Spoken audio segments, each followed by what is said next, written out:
Attitude is everything. Change your attitude, change your life. Written by Jeff Keller. Lesson number 4. Make a commitment and you will move mountains. What this power is, I cannot say.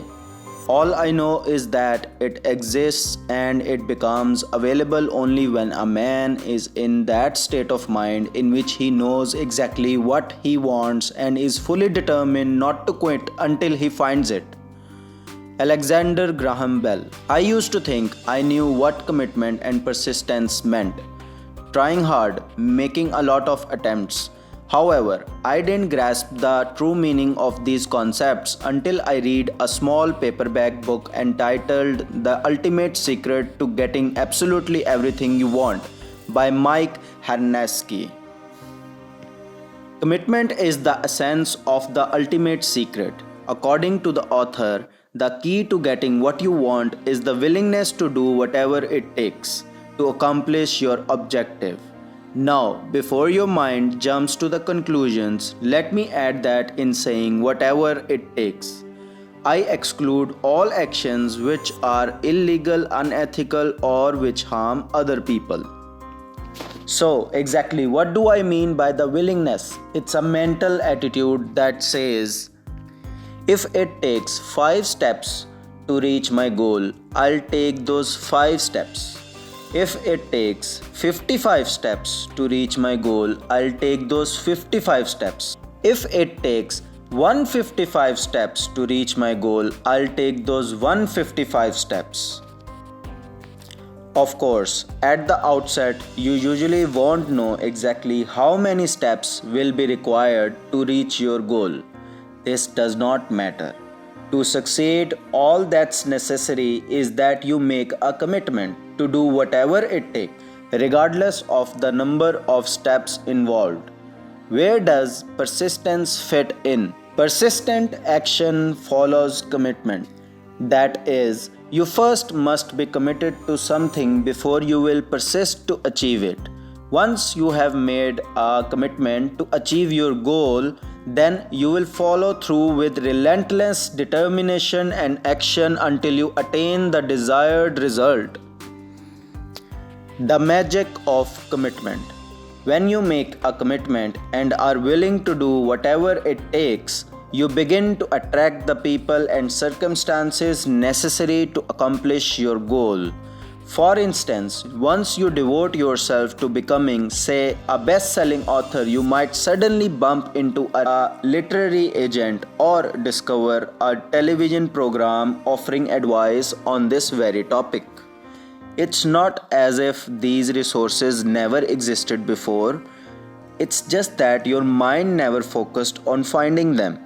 Once you commit yourself to something, you create a mental picture of what it would be like to achieve it. Then your mind immediately goes to work like a magnet, attracting events and circumstances that will help bring your picture into reality. It's important to realize, however, that this is not an overnight process. You must be active and seize the opportunities as they appear. The magic which flows from commitment has never been more eloquently or more accurately described than in the following words by W.H. Murray. Until one is committed, there is hesitancy, the chance to draw back, always ineffectiveness. Concerning all acts of initiative and creation, there is one elementary truth, the ignorance of which kills countless ideas and splendid plans, that the moment one definitely commits oneself, then providence moves too. All sorts of things occur to help one that would otherwise never have occurred. A whole stream of events issues from the decision, raising in one's favor all manner of unforeseen incidents and meetings and material assistance which no man could have dreamt would have come his way. Doors will open. Here is another miraculous feature of the power of commitment. You don't have to know at the outset how to achieve your goal. Sure, You will be better off if you have a plan of attack, but it's not essential that every step be mapped out in advance. In fact, when you have the willingness to do whatever it takes, the right steps are often suddenly revealed to you. You will meet people you never could have planned to meet. Doors will unexpectedly open for you. It might seem like luck or good fortune is smiling on you. In truth, you will have created these positive events by making a commitment and thus instructing your mind to look for them. Here is another example of how a door unexpectedly opened for me. In 1989, I started writing motivational articles. I had learned about the power of a positive attitude and the other success principles, and I was committed to sharing this information with others who could benefit from it. But I had no idea where to start. Do I send my articles to newspapers, submit them to magazines, write my own book? The first thing I did was submit an article to a local newspaper for people involved in training and human resources. That article was printed in the summer of 1990. A few months later, I got a phone call from a gentleman named Stuart Kamen, a freelance writer who also worked with businesses to produce newsletters. Stuart said he had seen my article while visiting the home of his best friend and was very impressed with it. Then he asked me, "Have you ever thought of writing a newsletter?" Quite frankly, I hadn't thought of doing my own newsletter. We arranged a meeting and Stuart explained how we could work together to produce a newsletter that would make these self-development concepts available to thousands of people. About 1 month later, the first issue of Attitude is Everything newsletter was published. I published the newsletter for nearly 20 years and reached hundreds of thousands of people with this life-changing information. How did it all happen? I was committed to sharing these principles with others. I had a positive attitude. I started writing, and then Stuart Kamen, a complete stranger, entered my life, someone who knew just about how to turn my dreams into reality. Ah, the magic of commitment. A word of caution. Before you get too excited about voltiging easily toward your goals, I caution you. Even with a commitment, everything won't be rosy on your path. Life will test you to see how serious you are about achieving your objective. Obstacles will arise. You will make mistakes and suffer disappointments and setbacks, some of which may be quite severe and even tempt you to abandon your goal. That's when it becomes important to follow the sage wisdom of Winston Churchill, who said, "Never, never, never give up." Or the advice provided by James J. Corbett, "You become a champion by fighting one more round. When things are tough, you fight one more round." If you have made a commitment to accomplish a goal, you can overcome temporary defeats and you will trump. Commitment pays off for aspiring novelists. Several years ago, American Way magazine carried a fascinating interview with best-selling novelist David Baldacci. Baldacci is the author of the immensely successful novels Absolute Power, Total Control, and The Winner. Millions of copies of his books have been sold. Let me assure you, however, that Baldacci was no overnight success. His accomplishment and financial achievements were the result of his total commitment to developing his talents as a writer. Like me, Baldacci started out as a lawyer. He started law school in 1983 and didn't give any thought to becoming a best-selling novelist. He simply enjoyed writing. Yet, at the outset, Baldacci knew that he didn't have the necessary writing skills, so he made a commitment, as he put it, to learn the craft of writing.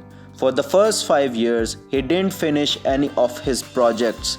Every day, he just worked on characters, plot development and other writing basics. At the time, he was practicing lawyer and he and his wife had two young children. When did he find the time to do this writing? Baldacci worked on his writing every night from 10 pm until 2 am.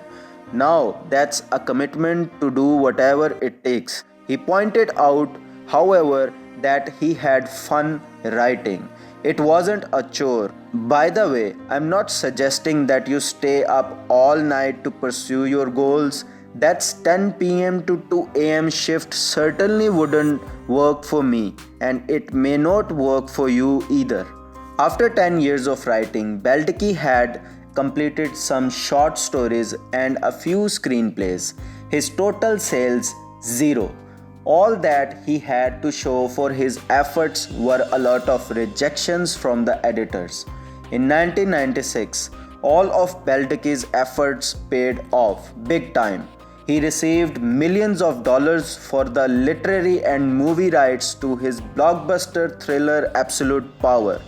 The star of the movie was Clint Eastwood. Such is the power of a person who is committed. He refused to quit. I have learned a lot about the magic of commitment from my good friend, Jerry Gladstone. In 1986, Jerry started his own company, American Royal Arts, selling a variety of collectibles. 1 year later, he decided to concentrate on selling animation art. He secured licenses with Warner Brothers, Hanna-Barbera, and other smaller studios. But he realized that to really grow his business, he needed to sell Disney art. For 3 years, he wrote letters and called Disney headquarters requesting permission to sell Disney art. Each time he got the same answer from the Disney, no. That didn't stop Jerry. He kept contacting Disney executives. One executive finally had just about all she could take of Jerry, so she told him in a voice and tone reminiscent of Maleficent from Sleeping Beauty and Evil Queen from Snow White and Cruella de Vil from 101 Dalmatian, all rolled into one. You will never get a Disney license. Time to give up, right? Not Jerry. Through all these rejections, he kept a great attitude. He called more executives at Disney, and then one gentleman at Disney, hoping to get rid of Jerry once and for all, said, "Well, the only two places we would consider allowing a gallery offering Disney artwork to open would be either Minnesota or Massachusetts." Jerry's business was in New York, and he had no desire to open a gallery in a remote location. Guess what Jerry did? He flew to Boston the very next day, and by the end of the day, he had signed a lease for a place on Newbury Street in Boston. He called the Disney executive to report that he had the Massachusetts location. They both had a good laugh. And then the executive said to Jerry, "If you had the courage to go up to Boston the next day and open a place just like that, we have to put you on the Disney program." Within a few weeks, Jerry opened the Boston gallery featuring the Disney line. Within a year, he was given permission to market the Disney line through his New York store. Jerry has now done business with Disney for decades. He has sold millions of dollars of Disney art and is the largest volume Disney animation art dealer in the world. Talk about commitment. Talk about keeping a good attitude in the face of rejection. Jerry was going to get the Disney license no matter what it took. Just ask Jerry and he'll tell you in a New York minute that attitude is everything. As long as it takes. I would like to share with you the story of Benjamin Roll, who lives in New York Beach, California in 1990 at the age of 67. Roll graduated from law school. Naturally, before he could start practicing law, he had to pass the California bar examination. On his first attempt at the examination, he failed. On his second attempt, he failed. And he failed the third time, the fourth time, the fifth time, the sixth time, the seventh time, the eighth time, the ninth time, the 10th time, the 11th time, the 12th time, and the 13th time.